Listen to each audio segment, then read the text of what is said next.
अस्सलाम वालेकुम। आज के लेक्चर में हम देखेंगे varieties of world order. No truly global world order has ever existed. ठीक है, वो कह रहे हैं कि कोई भी जो है वो ट्रूली ग्लोबल वर्ल्ड ऑर्डर जो है वो एग्जिस्ट ही नहीं करता। What passes for order in our time was devised in Western Europe nearly 4 centuries ago। यानी कि जो वर्ल्ड ऑर्डर या जो ऑर्डर पास किए जाते हैं हमारे दौर में, वो वेस्टर्न यूरोप के अंदर 4 सेंचुरीज़ अगो जो है वो डिवाइस किए गए थे। नेक्स्ट क्या है? At a peace conference in German region of Westphalia. ठीक है, ये जो वर्ल्ड ऑर्डर है ये कहाँ पे जो है वो बनाया गया था? ये जर्मन रीजन के अंदर, और उसका नेम है वेस्टफेलिया। और किस कॉन्फ्रेंस के अंदर? पीस कॉन्फ्रेंस के अंदर। कंडक्टेड विदाउट इन्वॉल्वमेंट और even awareness of most other continents और सिविलाइजेशन। यानी कि इस कॉन्फ्रेंस में कोई भी दूसरी जो है वो ज़्यादातर सिविलाइजेशन या कॉन्टिनेंट्स जो थे वो इन्वॉल्व नहीं थे या उनको इस चीज़ की अवेयरनेस नहीं थी। A century of sectarian conflict and political upheaval across Central Europe had culminated in the 30 Years' War of 1618 to 48। अब वो कह रहे हैं कि जो हमारे पास सेंट्रल यूरोप की सेक्टेरियन कन्फ्लिक्ट थे और जो पॉलिटिकल अपहीवल थे। अब पॉलिटिकल अपहीवल मीन उनकी सियासी हलचल, यानी कि अपहीवल जो है उसका मीनिंग है हलचल, और सेक्टेरियन कन्फ्लिक्ट का मतलब है इनफरादी तौर पे जो तज़ाद थे, जो तनाज़ात थे। ठीक है, वो कब ख़त्म हुए, कब कल्मिनेट हुए? 30 ईयर्स वॉर के अंदर। ठीक है, यानी कि उनके ये जो सेक्टेरियन कन्फ्लिक्ट वो चल कब से रहे थे? वो 1 सदी से चल रहे थे। और वो ये जो कन्फ्लिक्ट थे ये कब ख़त्म हुए? ये 30 साल की जंग के बाद ख़त्म हुए। और ये जंग 1618 से 48 तक जो है वो जारी रही। A conflagration in which political and religious disputes commingled combatant resulted to total war against population centers। कन्फ्लैग्रेशन कहते हैं हंगामे को। अब ये जो हंगामा है वो किसका था? वो उसके अंदर जो है वो पॉलिटिकल और रिलीजियस डिस्प्यूट जो थे वो शामिल थे, वो आपस में मिल गए थे। कमिंगल्ड का मतलब है आपस में मिल जाना। अब वो कह रहे हैं कि जो कम्बैटेंट्स थे यानी कि जो जंगजू थे उन्होंने रिजोल्ट किया, सहारा लिया टोटल वॉर का, मुकम्मल जंग का, अगेंस्ट पॉपुलेशन सेंटर्स, यानी कि जो सेंटर में पॉपुलेशन थी, जो मरकज़ में पॉपुलेशन थी यूरोप के, वहाँ पे। And nearly a quarter of population of central Europe died from combat, disease और स्टारवेशन। और जो तकरीबन 1/4 जो पॉपुलेशन थी सेंट्रल यूरोप की वो इस जंग की वजह से, बीमारियों की वजह से और भूख की वजह से मर गई। The exhausted participants met to define a set of arrangement that would stanch the bloodletting। अब वो कह रहे थे जो बाकी थके हुए शुरका थे जंग के अंदर वो आपस में मिले।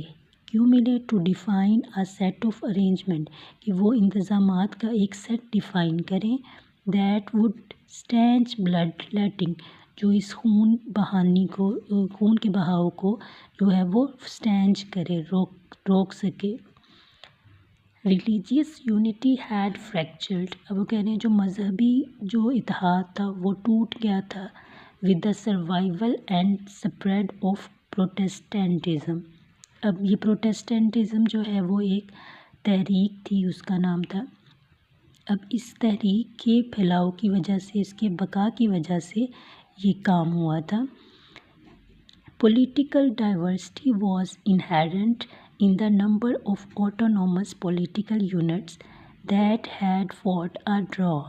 अब वो कह रहे हैं जो सियासी तनों था उसमें जो है वो क्या शामिल था? उसमें खुद मुख्तार सियासी इकाइयों की तादाद में शामिल था।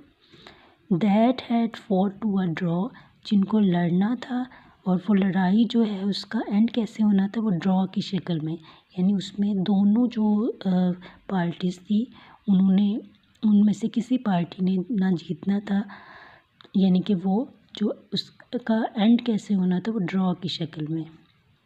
So it was the Europe, the condition of the contemporary world were approximated.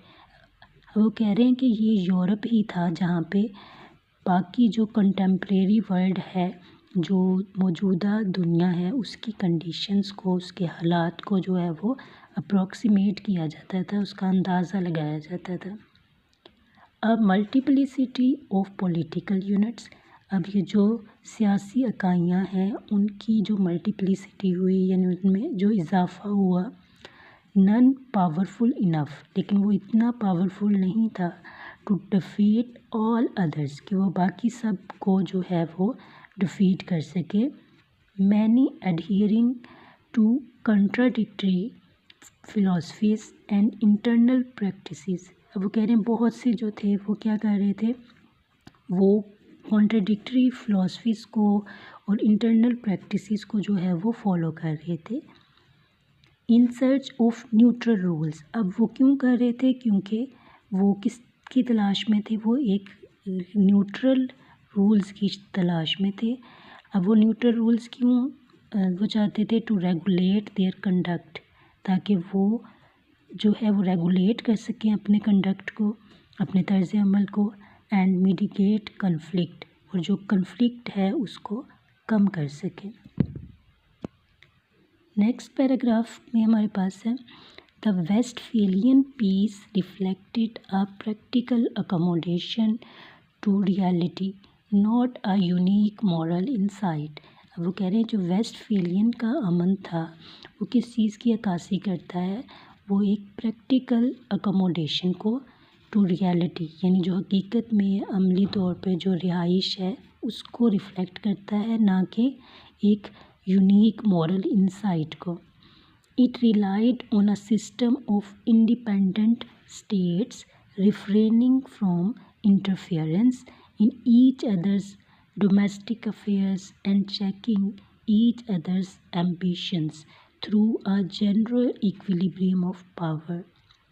यानी कि ये जो वेस्टर्न पीस डेवलप हुआ, ये किस पे रिलाई करता था, किस पे डिपेंड करता था, वो इंडिपेंडेंट स्टेट्स पे डिपेंड करता था, यानी कि इसमें जो स्टेट्स होंगी वो इंडिपेंडेंट होंगी और वो आपस में जो है वो एक दूसरे के जो डोमेस्टिक अफेयर्स हैं उनमें इंटरफेयर करने से गुरेज करेंगी, एंड चेकिंग, और जांच करेंगे, चेक करेंगे एक दूसरे के एम्बिशंस को, किसके through a general equilibrium of power.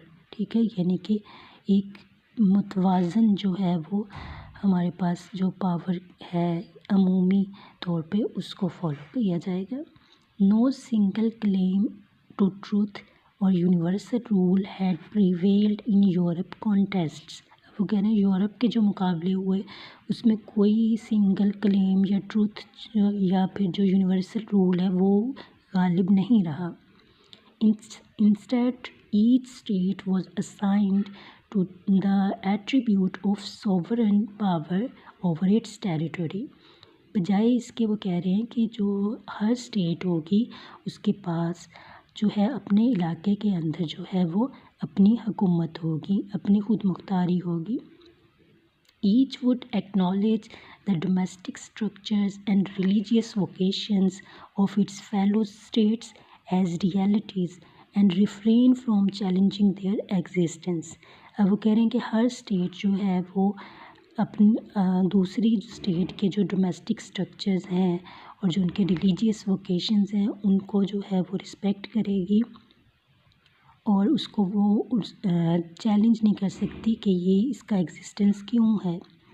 With a balance of power now perceived as a natural and desirable. अब वो कह रहे हैं कि जो बैलेंस ऑफ पावर है इसके साथ ये चीज़ परसीव की गई है एज नेचुरल एंड डिज़ायरेबल, कि अब ये चीज़ नेचुरल भी होनी चाहिए और डिज़ायरेबल भी। The ambitions of rulers would be set in counterpoise against each other. अब वो कह रहे हैं कि जो रूलर्स के एम्बिशंस हैं, जो उनके अज़ाइम हैं, वो जो है वो उनके एक दूसरे के ख़िलाफ़ मुकाबले के लिए जो है वो कॉज बन सकते हैं। At least in theory curtailing the scope of conflicts, और ये जो है वो कम अज़ कम क्या करेगा, ये जो है curtail करेगा यानी कम करेगा स्कोप ऑफ कन्फ्लिक्ट्स को। Division and multiplicity and an accident of Europe's history. वो कह रहे हैं जो तकसीम हुई है या जो कसरत हुई है एक्सीडेंट ऑफ यूरोप हिस्ट्री का, वो बिकेम द हॉल मार्क्स, वो निशानियाँ बन गई है of a new system of international order. ठीक है, यानी कि जो यूरोप के अंदर, यूरोप की हिस्ट्री के अंदर जो हादसात हुए हैं वो निशानियाँ बन गई हैं सिस्टम ऑफ इंटरनेशनल ऑर्डर की, with its own distinct philosophical outlook. ठीक है, यानी वो अपने डिस्टिंक्ट फ़िलोसफिकल आउटलुक की वजह से। In this sense, the European effort to end its conflagration shaped and prefigured। अब वो कह रहे हैं इस नज़रिए से जो यूरोप की कोशिशें हैं इसके जो हंगामे को ख़त्म करने की, उसको शक्ल दी गई एंड प्रीफिगर्ड, और प्रीफिगर्ड किया गया